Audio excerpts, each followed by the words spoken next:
Item number SCP-267, Object Class, Euclid, Special Containment Procedures. SCP-267 is contained in a cave formation within Site-37. Live animals must be supplied to replace any that succumb during the course of feeding. A population of livestock is maintained on site for this purpose. Any personnel interacting with SCP-267 organisms should be furnished with Level 4 isolation equipment and a tranquilizer weapon and stun gun for protection. Wild occurrences of SCP-267 must be eradicated as soon as they are detected. Recovered human victims cannot be rehabilitated, but are to be removed for use in ongoing observation of possible anti-senescent effects of SCP-267's venomous excretions. Description: SCP-267 are hairless, sightless, carnivorous rodents, highly adapted for subterranean life in eusocial colonies. A single nest is currently contained in the cave formations in SCP-267 is biologically similar to Heterocephalus glaber, but represents a distinct subspecies. Members of an SCP-267 colony spend the vast majority of their lives underground. They lack eyes completely, and auditory and tactile senses are atrophied. They do not seem to experience pain or any sense of self-preservation. They are extremely sensitive to smell and airborne chemical stimuli, which they use for navigation, hunting, and communication. Unlike in eusocial arthropods, there is no queen.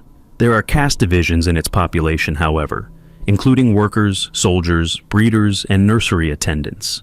SCP-267 has sharp teeth and claws, but its primary weapon is its venom. The venom is effective in UL amounts and has aggressive paralytic and carcinogenic effects. In a hunt, dozens of soldiers cooperate to locate and bring down prey. They attack simultaneously, inflicting dozens of bites in a few seconds and incapacitating the target. They then drag it, conscious but immobile, back to their colony. At the colony, swarms of worker caste SCP-267 emerge to transport the victim inside. Workers remove foreign aromas, carefully check for parasites, and physically dismantle the organism's means of locomotion to prevent escape. By this time, tissues directly exposed to venom have begun to exhibit abnormal cell division. Within 24 hours, undifferentiated masses of tissue are visible at every bite location. The tumors arise spontaneously, but seem to target skin and fatty tissues. As growths, they are less likely to threaten vital organ systems.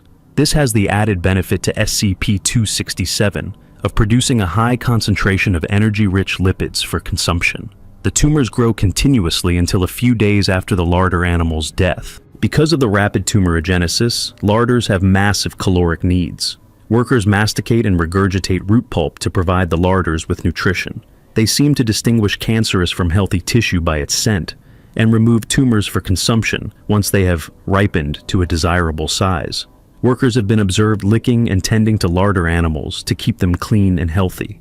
Larder animals last between 12 weeks and years, depending on the species, and supply all of the colony's food.